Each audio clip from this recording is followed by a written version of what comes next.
Welcome back, Mando.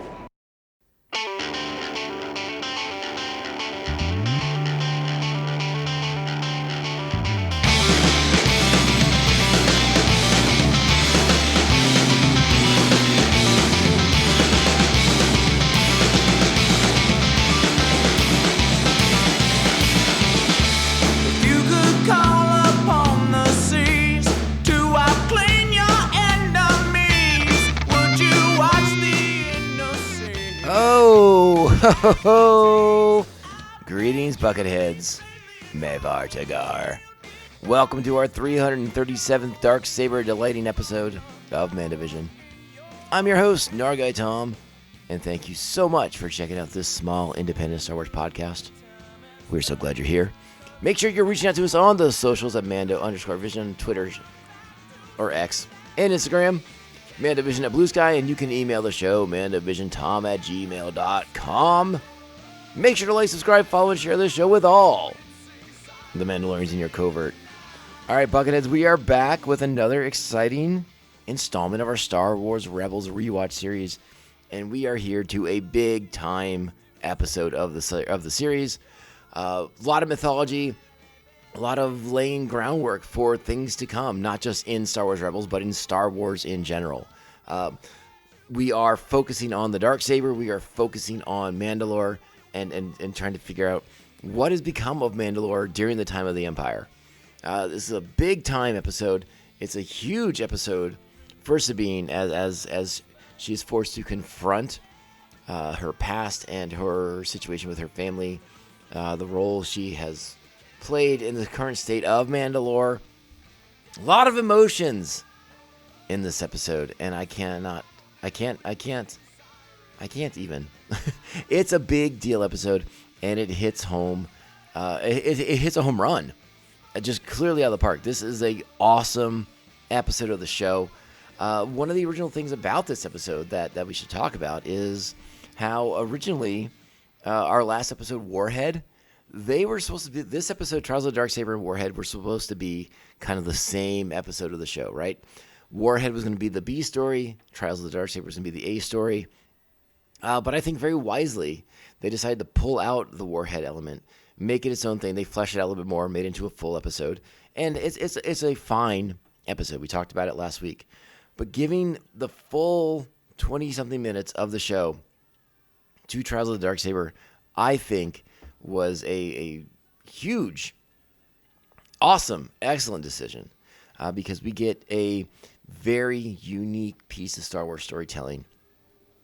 We get the lore around the Darksaber.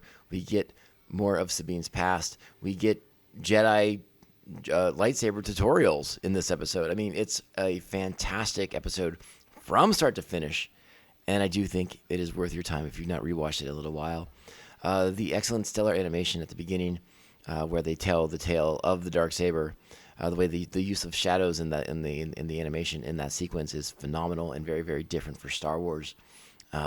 And then getting into Sabine stuff and the Mandalore stuff, and again seeing lightsaber training in a very different way than we've seen it in the past. This episode hits a lot of all the right notes for me in this one. It's really excellent Star Wars stuff. So that being said, I'm ready to get into it. I do want to make a note, just in case there's any sort of delays. But as I record this, I am still watching Volume 3 of Star Wars Visions. Now, if all goes right, according to plan, by the time you hear this podcast, you will have already heard me talk about Visions Volume 3. But I just want it on the record in case there's any sort of delay, that I am watching Star Wars Visions Volume 3, and that we will have an episode dedicated to talking about that piece of Star Wars animation. So let's go ahead and get into this episode. Are you ready? Star Wars Rebels, Season 3, Episode 15, Trials of the Darksaber. Original air date was January 21st, 2017. Plot of the episode: to help recruit her people to join the rebels, Sabine reluctantly agrees to learn to wield an ancient Mandalorian weapon, but finds the challenge more difficult than expected. The episode is written by Dave Filoni, directed by Stuart Lee. And our primary cast for this week's episode, of course, Taylor Gray is Ezra Bridger, Vanessa Marshall is Hera Syndulla, Freddie Prinze Jr. is Kanan Jarrus, Tia Sakar is Sabine Wren, Dave Filoni is Chopper, and Kevin McKidd is Fen Rao, who plays a wonderful part in this episode. I'm ready to get into this episode. I can't wait. Let's go ahead. Let's do it. You know what that means. It's time. Strap on your buckets. Let's go. Get out of here. We'll hold them off. You're going to have to relocate the covert. This is the way. This is the way. A quick note as we start the episode. If you hear the sound of, I don't know, weed whackers or lawnmowers or any other type of drills and jackhammers, there are workermen once again in the complex. So I apologize if that is a little distracting, but I'll do our best. I'll do my best to minimize that and power on through the show. Our episode opens at Chopper Base. We see Sabine outside the Ghost moving some crates around and the arrival of Fen Rao. He has been asked to have a special meeting with Kanan Jarrus. And in seclusion, in Kanan's chambers, privately, Kanan presents and shows Fen Rao the Darksaber, a Mandalorian forged lightsaber. And Fen Rao gives us the origins of the Darksaber, its significance in Jedi lore and Mandalorian lore, and how important it becomes as a symbol to the Mandalorian people after the passing of Tar Vizsla, and how it is predominantly, House Vizsla has a sort of claim on it, as Tar Vizsla was a member of that house, and how it's become and grown into a symbol of the people of Mandalore, and how it unites the people of Mandalore. And Sabine seems to recognize this fact and is unwilling to take on that burden of leadership. But I wanted to include, so we're going back in time a little bit to what I used to do more often on the podcast. I'm including Fen Rao's little presentation to Kanan Jarrus about the Darksaber, because I just find it to be so awesome. And it is an excellent piece of animation if you'd like to check it out when you get a chance to do so. But here is Fen Rao talking about the Darksaber. I didn't know Mandalorians developed a type of lightsaber. We didn't. This was one of a kind. Legend tells that it was created over 1,000 years ago by Tar Vizsla, the first Mandalorian ever inducted into the Jedi Order. After his passing, the Jedi kept the saber in their temple. That was until members of House Vizsla snuck in and liberated it. They used the saber to unify the people and strike down those who would oppose them. At one time, they ruled all of Mandalore wielding this blade.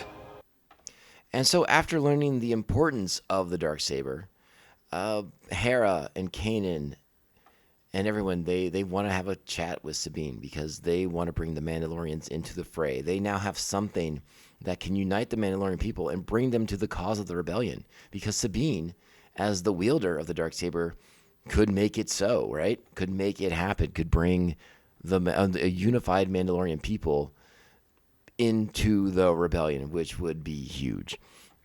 You know, I will say this for the umpteenth millionth time. I'd love for there to be a more defined history of the Mandalorians at this point in Star Wars. It bothers me to a certain extent that we don't have that already. But as a franchise that insists on dancing around continuity and trying to weave between raindrops as often as they can, they're not going to, because they want to have the playground in case they want to change things and adopt things. And you can see that in this episode. This episode, again, we're laying a lot of like big cornerstones for mythology, but at the same time, this episode also shows that just because it says something in here doesn't mean it necessarily holds true down the road, because there's nothing, there's no trial by combat in this for possession of the Darksaber. That is something that's added on later on in The Mandalorian.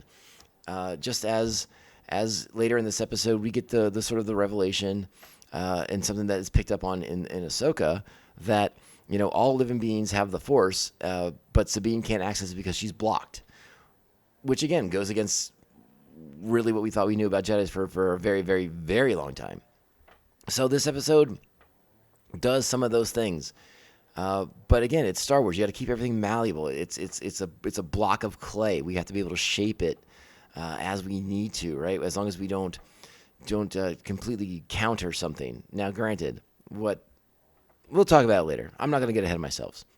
So Sabine, not super interested in picking up this mantle leadership, not super interested in going back to the Mandalorians. Her family sort of cast her out. She's not interested in reopening those wounds. And she has a new family. She doesn't want to go back to her old one. And while Kanan and Hera respect that, they still feel that they have to ask her to do this because it's about more than just Sabine at this point. Bringing the Mandalorians to the side of the rebellion against the Empire would be a significant addition to rebel forces. And so they ask her, and she reluctantly agrees to learn how to wield the Darksaber and potentially bring the people together. But, as is the crux of this episode, Sabine has her past, right? A past that she's kept very closely guarded through these 3 seasons of the series, and we get to explore that in this episode. We go out into the wastelands of Atalan to train with the Darksaber. It's Kanan and Ezra and Sabine, and Ezra is put in the unique position of being the person with more knowledge because he has had lightsaber training. He has learned to wield a lightsaber, and they talk about how. I think it's really significant how they talk about the differences between a lightsaber and just some other kind of blade in the Star Wars galaxy. We know that Sabine is proficient in many forms of combat, of many forms of warfare. But a lightsaber is a different animal. It's a different beast. It has a different effect. It has a different weight in characters and a different weight that the characters have to recognize. It's not just a tool. It's not just another weapon. It's something more than that. And Sabine begins to realize that as she engages with it, as she realizes that it becomes lighter, the more she connects with it as an extension of herself.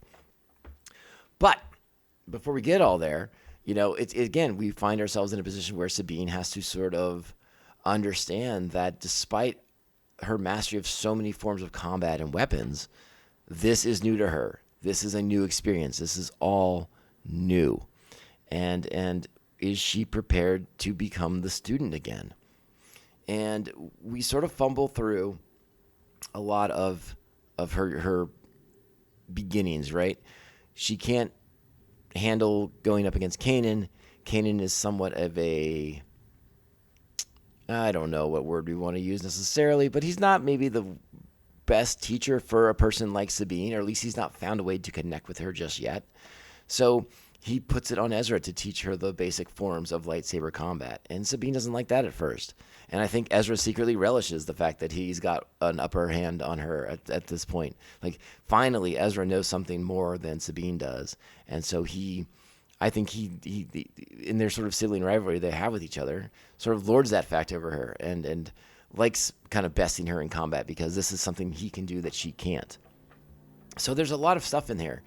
And as she has difficulties with the educational process of learning how to do the Darksaber, of how to engage in lightsaber combat, Kanan's also having a hard time because he can't connect with her. He can't convince her like why this is important, why she needs to do these things. He's frustrated that she won't open herself up, that she is blocked, as he says, from the Force.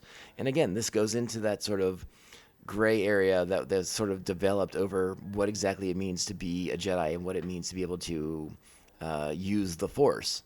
And Sabine seems to be our sort of asterisk character who can access the Force despite the fact that she is not Force sensitive in the way that we understand it to be. And that's interesting.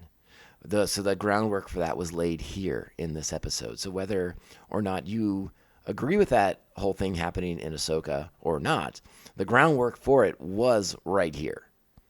And so there's another nice moment here during the training.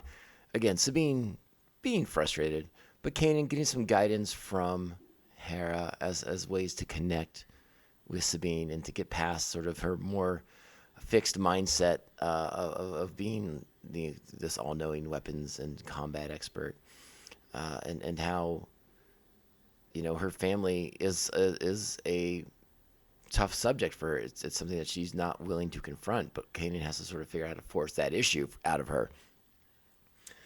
A nice moment when Fen Rao arrives and presents her with these the Mandalorian Vambrances, and it changes the dynamic of the combat against Ezra, because she has these Vambrances that are designed to combat Jedi, but again, Sabine leans on them very heavily, very quickly. Doesn't use the Darksaber for the combat at all. Instead, uses weapons that she has a mastery in to gain an advantage, and then she tries to turn them onto Kanan in an effort, in sort of a show of frustration with this whole process. That she knows what she's doing, so she's going to attack Kanan with these Vambrances and the weapons presented by them. And Kanan defeats her soundly with them, and he calls her out for it. And so this is the moment where she goes off on her own to sort things out, and Kanan has to figure out another way to get through to her, to reach out to her. And so when she comes back, after she's had a moment to kind of clear her head, and Kanan and Sabine apologize to each other for their actions, for their behaviors, they try again, and Kanan presents her with the Darksaber. No more wooden sticks, no more kid gloves, if you will. It's time for Sabine to own these things and to confront her past, and that's what Kanan puts her in the position to do. Again, Kanan is the by far the more sound combatant with the lightsaber, right? He is the master, and everyone else is just the apprentice when it comes to lightsaber combat around him. But he's able to use that and force her to, while confronting him, confront her past, and we get a really emotional sort of a cleansing, if you will, an unburdening of her soul, as Sabine tells us for the first time in some detail her past. Her signing up with the Empire to be a weapons designer, and those weapons being used against Mandalore. And when she tried to help the people of Mandalore by standing up against the Empire, her family and the other Mandalorians sided with the Empire and cast her out, and how that makes her feel. But listening to her, and then that's the very Nickel version of her sort of confession. There's the sort of unburdening of her soul. I strongly suggest checking out that sequence, because it is very, very emotional. It is very impactful. I got a little choked up watching it again for the first time in many, many years. Sort of the unburdening of her soul, and this declaration that everything she did was for her family and for Mandalore.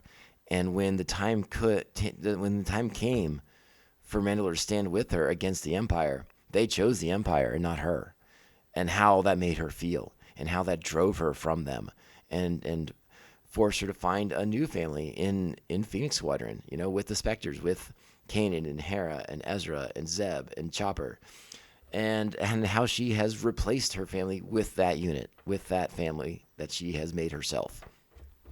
It's a really powerful sequence, and as she's making these progressions, she is using the tools that Kanan has given her, the foundation of lightsaber combat that he has given her, and she's able to get the upper hand at several points, and knock Kanan down and stand over him. And while she is emotionally vulnerable as she makes this confession, she doesn't lash out in anger. She doesn't strike down on Kanan in any unexpected way. But this unburdening of herself puts her in a position to control the Darksaber. And by controlling her emotions, she can wield it successfully now, and potentially bring together the forces of Mandalore against the Empire. And that's sort of where we leave things, right? We're in a good place. Everyone comes together. The family unit is as strong as ever. There's no division. It's all there. The unburdening of Sabine's soul had to happen for the next steps. And it's a really, again, a powerful, strong episode of the show. It is easily 9 buckets. Just a great episode that lays a lot of the track for what we're going to do in the back half, in the final episodes here of Season 3. So highly recommend you check out Trials of the Darksaber and revisit Sabine's pain and her sorrow, her sadness. Because what's coming next is awesome, and I can't wait to talk to you guys about that next week on the show. Woof. Good stuff coming up here as we bring Season 3 of Star Wars Rebels to a head. 9 buckets for Trials of the Darksaber. Check it out. All right, with that being said, Buckethead Nation, I am going to get out of here. We're going to touch base with you guys very, very soon. You know that when any Star Wars news breaks, we'll be there to talk about it. So, go out there, be great Star Wars fans, kind, supportive, respectful, understanding, and tolerant of others. Be there for the unburdening of someone's soul. If they want to confess to you their feelings about The Last Jedi or The Rise of Skywalker, you be there for them. You be supportive for them. And it's okay. You can do it. I believe in you. I believe in us. All right? Bucketheads, you are the best fans out there. Hit me up on those socials, Mando_Vision, Twitter /X and Insta, MandoVision at Blue Sky. And you can email the show long form at mandovisiontom@gmail.com. Make sure to like, subscribe, follow, and share this show with all the Mandalorians in your covert. This is MandoVision. I am your host, Nargai Tom. And we will be back next week for more Star Wars Rebels Rewatch. In the meantime, remember, this podcast can only end one way. This is the way. This is the way. This is the way. This is the way. Just did the castle run in 12 parsecs. Not if you round down, buddy. Yeah.